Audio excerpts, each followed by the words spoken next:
चलिए अब theorem number 8 हम लोग देखते हैं। कह रहा है कि if a line perpendicular to one of the given parallel lines, one of two given parallel lines, then it is also perpendicular to the other line. पहले फिगर बनाते हैं। क्या कह रहा है? कह रहा है कि if a line perpendicular to one of two given parallel lines, दो गिवन पैरेलल लाइन से, मान लो L1 है और L2 है, ये दोनों आपस में क्या है? पैरेलल है, और इन दोनों में से किसी एक पर एक लाइन परपेंडिकुलर है। मान लो एक लाइन है जो लाइन 1 पे परपेंडिकुलर है ना। मान लो इसको हम मान लेते हैं M लाइन। तो M लाइन जो है वो L1 पे परपेंडिकुलर है, then it is also perpendicular to the other line. तो हमको ये प्रूफ करना है कि M जो है वो L2 पे भी परपेंडिकुलर होगा। क्वेश्चन समझ गए? बोलो। अगर हमसे बोला कि L1 और L2 पहले से गिवन दिया हुआ है हमको parallel, L1 is parallel to L2 and M is perpendicular to L1, then proof that TPT क्या है मेरे पास कि M is also perpendicular to L2। Clear है? This is a sign of perpendicular. अब जरा सोचो, हमको अगर प्रूफ करना है कि L1 L2 पे M परपेंडिकुलर है, तो हमको ये वाला एंगल को कितना प्रूफ करना होगा? अगर इसको x मान लिए तो अगर एंगल x को हम 90 डिग्री प्रूफ कर दें तो ये प्रूफ हो जाएगा कि M जो है वो L2 पे भी परपेंडिकुलर है। बोलो। तो अब जरा बताओ, हम प्रूफ में क्या लिखेंगे कि since L1 is parallel to L2, इसलिए अगर हम इसको 90 डिग्री माने, क्योंकि 90 डिग्री दिया है, तो हम क्या लिख देंगे? एंगल x बराबर 90 डिग्री। कैसे? बाई कॉरस्पॉन्डिंग, क्योंकि दो लाइन पैरेलल है तो कॉरस्पॉन्डिंग एंगल्स बराबर होते हैं। और चूंकि ये 90 डिग्री क्यों लिखे? Because L1 is M is perpendicular to L1 given. तो हो गया ना proof. This imply M is also perpendicular to L2। एक लाइन का कोई दिक्कत? तो ये भी याद रखना कि अगर बहुत सारा पैरेलल लाइन रहे, बहुत सारा पैरेलल लाइन, उसमें किसी एक पर एक लाइन परपेंडिकुलर हो, तो वो सारे पैरेलल लाइंस पे भी परपेंडिकुलर होगा। समझ रहा बात को ना? चलिए ठीक है, अब नेक्स्ट देखते हैं थ्योरम। अब चलिए क्या कह रहा है एग्जांपल नंबर 5 कि L, M and N are parallel lines. आपको दिखाई दे रहा है L, M और N पैरेलल है। कह रहा है कि intersected by a transversal P, एक ट्रांसवर्सल लाइन है P, उसे वो क्या कर रहा है कि L, M और N को इंटरसेक्ट कर रहा है। कहाँ कहाँ पे? तो X पे, Y पे एंड Z पे। ये पॉइंट का नाम X है, ये पॉइंट का नाम Y है, ये पॉइंट का नाम Z है। तो X, Y, Z जो है हमारा, उस पर इंटरसेक्ट कर रहा है P पैरेलल लाइंस को। तो फाइंड द एंगल 1, एंगल 1 आपका ये है, फाइंड द एंगल 2 ये है, और फाइंड द एंगल 3। तो एक बात बताओ, क्या हम लोग एंगल 4 निकाल सकते हैं? पहले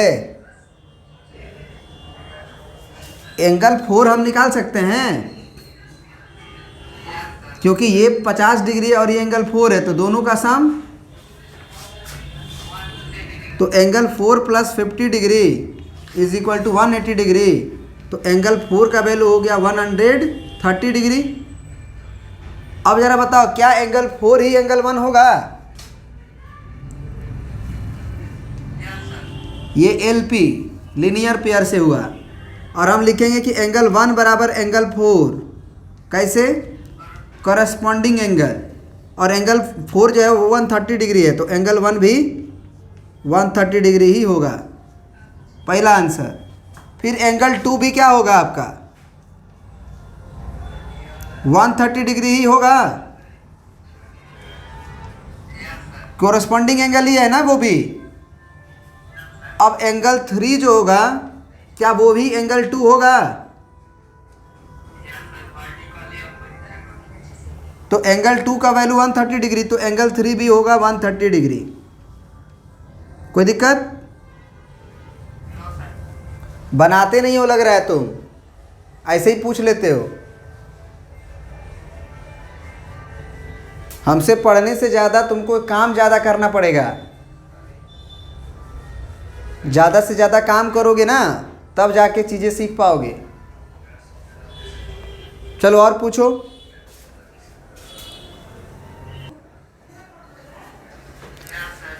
क्या कह रहा है कि A B is parallel to C D. तो ए बी जो है वो सी डी के क्या है? पैरेलल है। फिर बोल रहा है कि angle G E D is equal to 126 degree. तो जी यहाँ है, ई यहाँ है और डी किधर है जी? ये है। तो ये पूरा एंगल जो है आपका 126 डिग्री है। फिर बोल रहा है कि फाइंड द एंगल ए जी ई। ए जी ई देख रहे हैं आप? कहाँ है? ये है ए जी ई, ये है। इसको पूछ रहे हैं तो क्या वो भी 126 डिग्री होगा?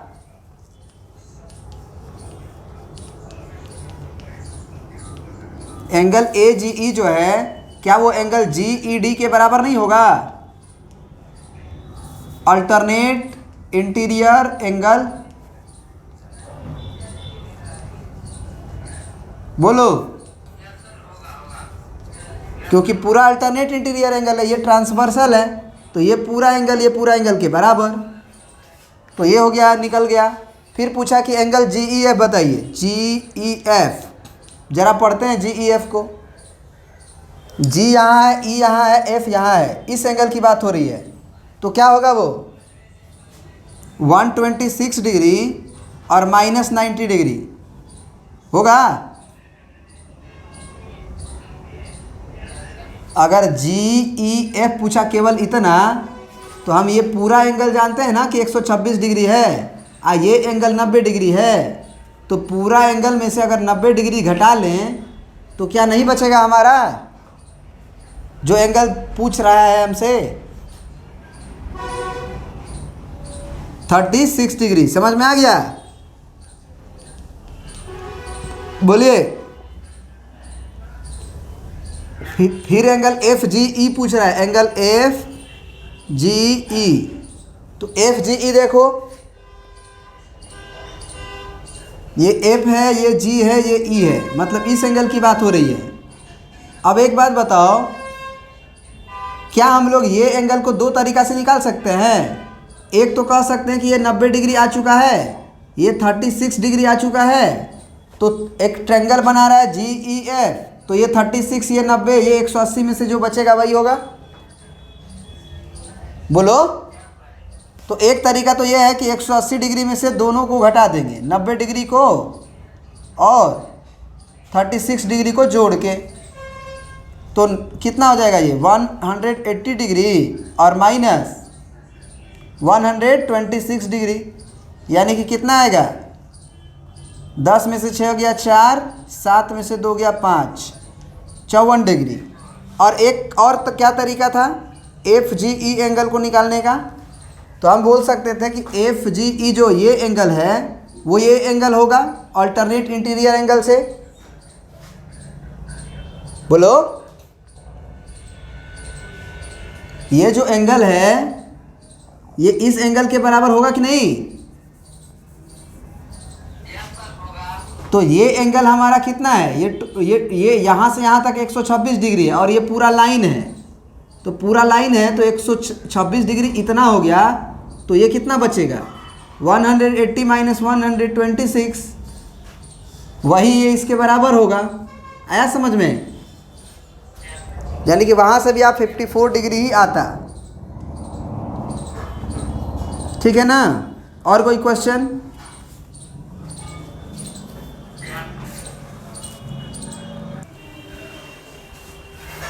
क्या इन्होंने दिया है अगले क्वेश्चन में कि ए बी जो है वो पैरेलल है सी डी के। तो दिख रहा होगा आपको कि ए बी और सी डी पैरेलल है। बोल रहा कि find the value of x. यहाँ पे एक्स है आपका। यानी ये पूरा एंगल आपको निकालना है। एक काम कीजिए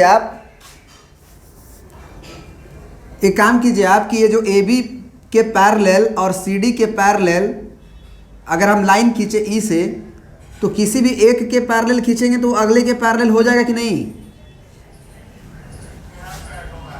क्योंकि दो पैरेलल लाइन्स है तो कोई भी एक के पैरेलल खींचेंगे तो सब पैरेलल हो जाते हैं। अब ज़रा बताइए कि ऊपर वाला एंगल को हम 1 मान लें, इस वाले एंगल को हम 2 मान लें, तो हम कह सकते हैं कि एंगल 1 अब प्लस 108 डिग्री बराबर 180 डिग्री होगा, और एंगल 2 अब प्लस 112 डिग्री ये भी 180 डिग्री होगा। दोनों का रीजन क्या देंगे, को इंटीरियर एंगल्स, सम ऑफ को इंटीरियर एंगल्स, होगा कि नहीं होगा।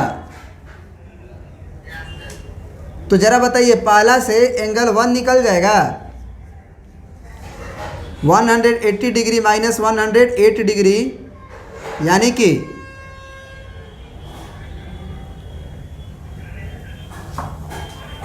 172 डिग्री, और यहाँ से एंगल 2 का वैल्यू निकलेगा 180 डिग्री और माइनस 112 डिग्री, सॉरी ये तो गलती कर दी, 72 ना बचेगा केवल, 10 में से 2 गया 8, 7 में से 1 गया 6,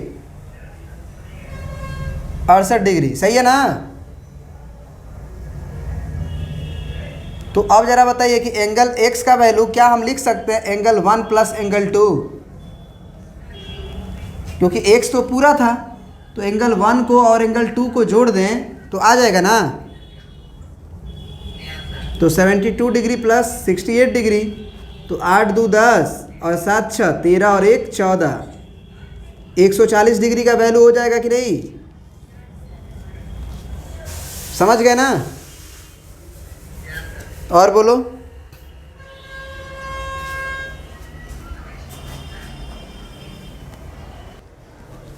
फिगर आपको हम इस क्वेश्चन का साथ ही साथ बनाएंगे ताकि आपको समझ में आए। A B parallel to C D है, आपका ये ए है और ये आपका बी है, और सी डी जो है आपका कहीं यहाँ पे है, ये सी है और ये डी है, तो निश्चित रूप से ए बी और सी डी को पैरेलल रखना है आपको। फिर आगे बोला है कि E F is parallel to D Q, ई आपका ये है, एफ ये है, और डी क्यू कुछ ऐसा है।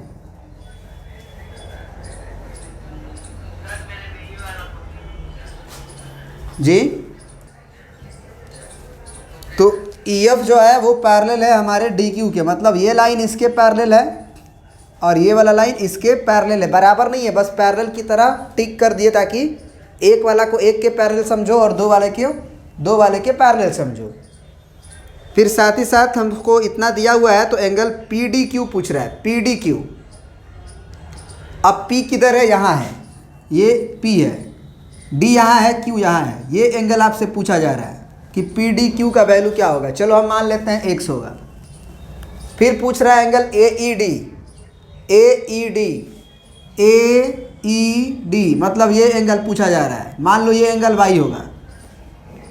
फिर एंगल आपसे पूछ रहा है D E F, D E F ये एक्चुअली आपको दिया हुआ है 34 डिग्री दिया हुआ है, ये वाला एंगल आपको 34 डिग्री दिया हुआ है ना। और आपसे और पूछ रहा था लास्ट में कौन सा, डी ई एफ किधर है, डी किधर है, ई यहाँ है, एफ यहाँ है, मतलब ये एंगल पूछा जा रहा है। इसको मान लीजिए आप जेड है ना, तो जो जो टिक किए हैं उसको निकालना है आपको। क्या हम बोल सकते हैं कि ए बी अगर हमारा सी डी के पैरेलल है तो पी ई को अगर एक ट्रांसवर्सल लाइन समझा जाए तो ये 34 डिग्री जो होगा वाई के बराबर होगा। बोलो, अरे बोलो, C D is parallel to A B है, C D parallel to A B, and DE is transversal, तो निश्चित रूप से जो एंगल Y होगा हमारा वो एंगल 34 का करस्पॉन्डिंग होगा। इस लाइन के ऊपर वाला और ये ट्रांसवर्सल के लेफ्ट साइड, तो इस पैरेलल लाइंस के ऊपर वाला ट्रांसवर्सल के लेफ्ट साइड Y जो होगा वो 34 डिग्री के बराबर होगा ना। तो एंगल Y क्या था हमारा, इन्होंने दूसरा जो पूछा था वो था AED को हमने Y माना था, तो AED का वैल्यू निकल गया, एंगल AED जो Y था उसका वैल्यू निकल गया। अब अगर ये बोलो कि 34 डिग्री है तो क्या हम लोग Z निकाल सकते हैं? हम लिख सकते हैं कि एंगल Z अब प्लस Y अब प्लस 78 डिग्री पूरा कवर कर लेगा 180 डिग्री, क्योंकि AEB is line, AEB is line, तो Y Z और 78 मिल के 180 कवर करेगा। अब Y का वैल्यू यहाँ से 34 डिग्री, तो एंगल Z प्लस 34 डिग्री अब प्लस 78 डिग्री बराबर 180 डिग्री। तो ये 34 78 को जोड़िए, 8 4 12, 7 3 10 और 1 11, ठीक है ना, is equal to 180 degree.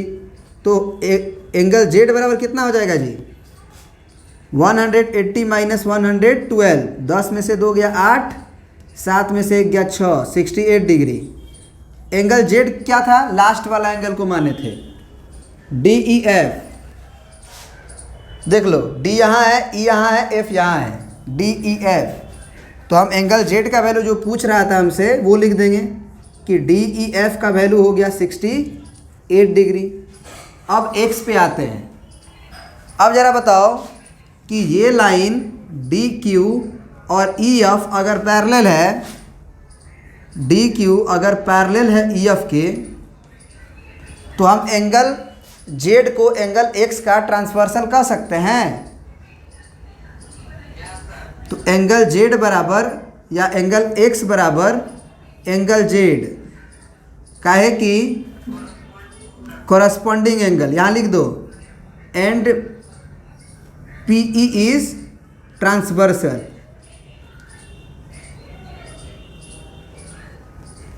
DQ EF के पैरेलल था और PE जो था वो ट्रांसवर्सल लाइन था, इसीलिए X जो है वो Z के बराबर होगा। तो एंगल X जो होगा वो एंगल Z के बराबर होगा, और एंगल Z आया हुआ है 68 डिग्री, तो ये भी निकल गया। और एंगल X क्या बोले थे पहले वाले को, तो PDQ, तो एंगल PDQ का वैल्यू आ चुका है 68 डिग्री। समझ में आया? चलिए, और कुछ पूछना है आपको?